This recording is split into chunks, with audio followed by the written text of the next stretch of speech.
역대상 23장입니다. 1, 2절. 성전 건축을 위한 재료들과 사람들을 준비했던 다윗은 이제 노년이 되어 성전에서 섬길 자들을 구체적으로 준비합니다.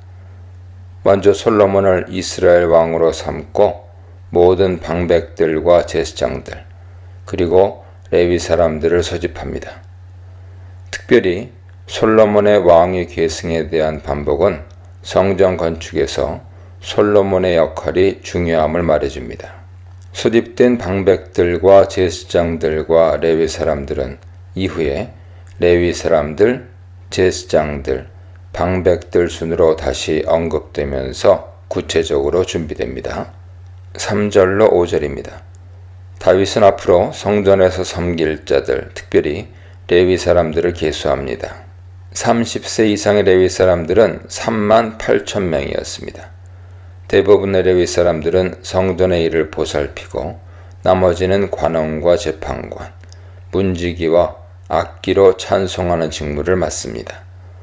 여기에 계수에 포함된 레위 사람의 나이가 30세 이상인데 역사적으로 보면 상황에 따라서 20세에서 30세 사이에 결정됨을 알 수 있습니다.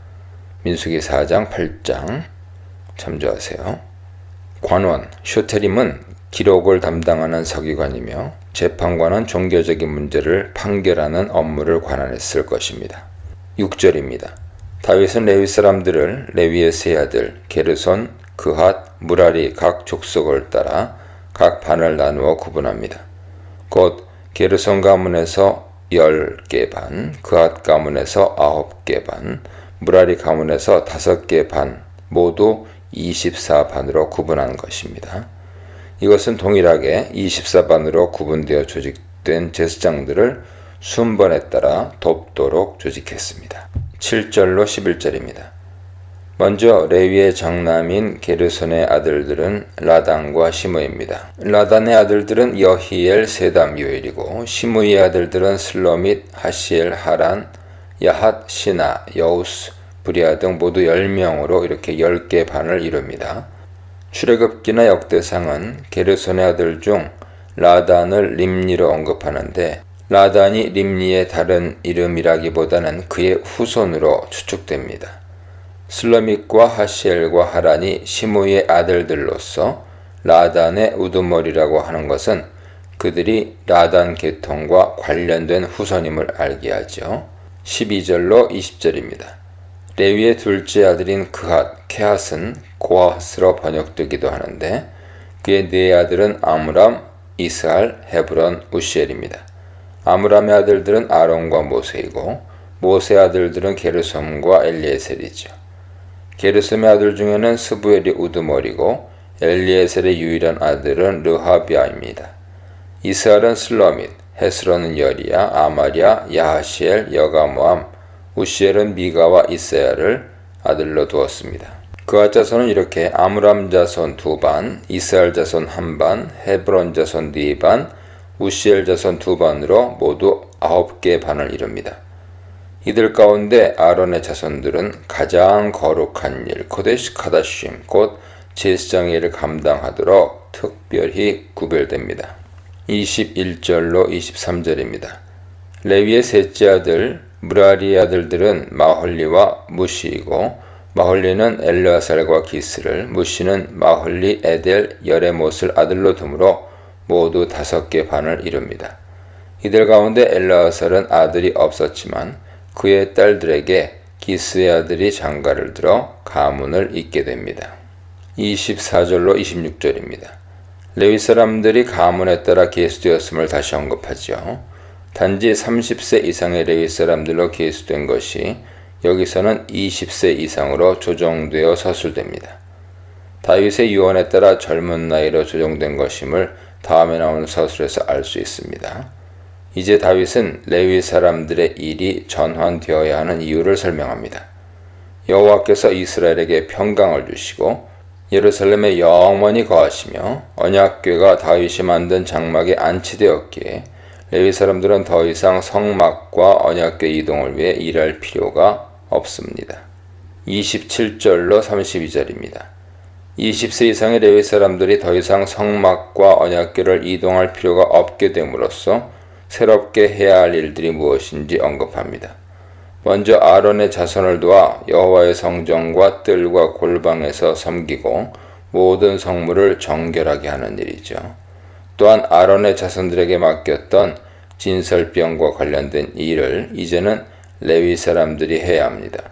그리고 아침과 저녁마다 서서 여호와께 감사하고 찬송하는 일, 안식일과 초하루와 절기에 번제를 드리는 일도 해야 합니다. 끊임없이 우리를 불안하게 하는 세상, 왕같은 제사장으로 부름받은 나에게 하나님을 예배하는 직무와 함께 이웃을 축복하는 직무가 있음에 대해 묵상해 보시기 바랍니다. 역대상 24장입니다. 1절로 3절. 아론의 네 아들 나답, 아비후, 엘르아살, 이다말이 본래 제사장 직무를 맡았습니다. 하지만 나답과 아비후가 시내 광야에서 여호와 앞에 다른 불을 들이다가 죽게 되고 제사장직은 엘르아살과 이다말 가문에 전수됩니다. 엘르아살은 아론이 죽은 후에 대제사장직을 승계하고 이다말은 엘리 대제사장의 조상이 됩니다. 다윗 시대 사독과 아비아달이 대제사장이었는데 사독은 엘르아살 가문이었고 아비아달은 엘리의 후손으로서 이다말 가문이었습니다. 그러나 아비아달은 솔로몬 대신 아도니아를 왕으로 추대하려다가 제사장직을 잃고 맙니다. 그 이후에는 사독 가문을 통해서만 대제사장직이 승계되지요. 아론의 네 아들에서 시작된 제사장 가문은 결국 사독 가문 하나로 좁혀집니다. 성전에서 일해야 할 제사장은 기본적으로 거룩하고 정결해야 하며 무엇보다 하나님을 향한 올곧은 마음과 시류에 흔들리지 않는 자세가 있어야 합니다. 하나님께서 성전에서 일할 자를 역사 검증을 통해 주권적으로 선택하셨습니다. 3절로 6절입니다. 엘르아살과 이다말의 자손인 제사장 사독과 아히멜렉이 소개됩니다. 다윗은 제사장들의 반을 결정합니다. 곧 엘르아살의 자손에게 16개 반을 주고 이다말 자손에게 8개 반을 줍니다. 이것은 엘르아살의 우두머리가 이다말 자손 우두머리보다 많았기 때문인데 현존하는 가문 숫자에 비례하여 24반을 조직한 것입니다. 또한 차등없이 공평하게 제사장 직무를 수행하도록 제비를 뽑아 24반으로 정했습니다. 제비 뽑기 방식은 제사장뿐만 아니라 레위 사람, 찬양대, 문지기 반을 결정할 때도 동일하게 사용됐습니다. 7절로 18절입니다. 24반의 제사장 명단이 언급됩니다. 첫째는 여호야립인데 바벨론 포로 이후의 후손 여호야립과는 다른 인물이죠. 둘째는 여다야이며 그의 후손들 역시 포로기 이후에 돌아와 제사장 반을 계속 유지합니다.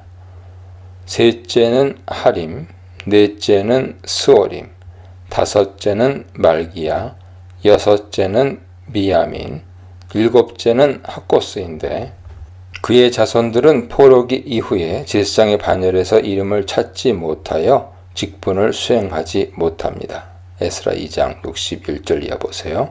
여덟째는 아비야인데 포로기 이후 제사장 명단에서도 확인되며 세례 요한의 아버지 사가랴가 속한 반열이기도 합니다. 아홉째는 예수아로서 포로기 이후 여다야 반열의 후손 예수아와는 다릅니다. 다음은 스가냐, 엘리야십, 야김, 훗바, 예세부아, 빌가, 임멜, 헤실, 핫비세스, 부다히야, 여헤스겔, 야긴, 가물, 들라야, 마아시아입니다. 19절입니다. 제사장들의 반별 명단은 첫째로 제비 뽑힌 자는 여호야립이요로 시작하는데 둘째 명단부터는 제비 뽑힌 자는이 생략됩니다. 첫째 리션부터 10째까지는 서수로 명단이 소개되고 11째 아시테아사르부터 24째까지는 기수로 순서가 나열됩니다. 본문에 소개되는 이들의 이름 가운데 8명의 이름이 포로 후기 느헤미야의 제사장 명단에서도 언급되죠. 느헤미야 12장 보세요. 이것은 24반의 제사장 가문 명단이 후손을 통해 지속적으로 전성되었음을 보여줍니다. 이 제사장들은 여호와께서 명하신 규례와 정해진 순번에 따라 15일을 주기로 돌아가며 봉사했습니다.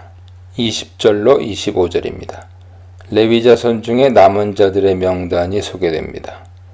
23장 12절 이하에서 언급되지 않고 남겨진 한노타림 명단을 보충한 것입니다. 예를 들어 그핫의 아들인 아므람의 자손 명단에 없던 수바엘과 수바엘의 아들 예디야가 이 본문에서는 언급됩니다. 르하바의 많은 아들 중에 이시야가 구체적으로 언급되고 슬로못의 아들 야핫, 미가의 아들 사밀과 이시야의 아들 스가랴가 언급되어 평행 본문인 23장 13절 이하보다 한 세대를 더 소개합니다. 26절로 30절입니다.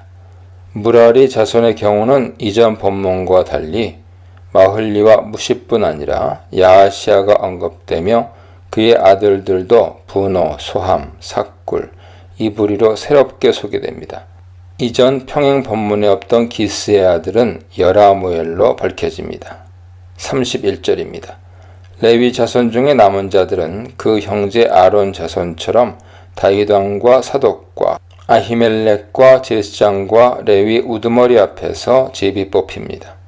레위 자손이 아론 자손과 긴밀한 형제 관계에 있을 뿐 아니라 장자의 가문이나 막내 동생의 가문 모두 아무런 차별 없이 동등하게 봉사했음을 보여줍니다.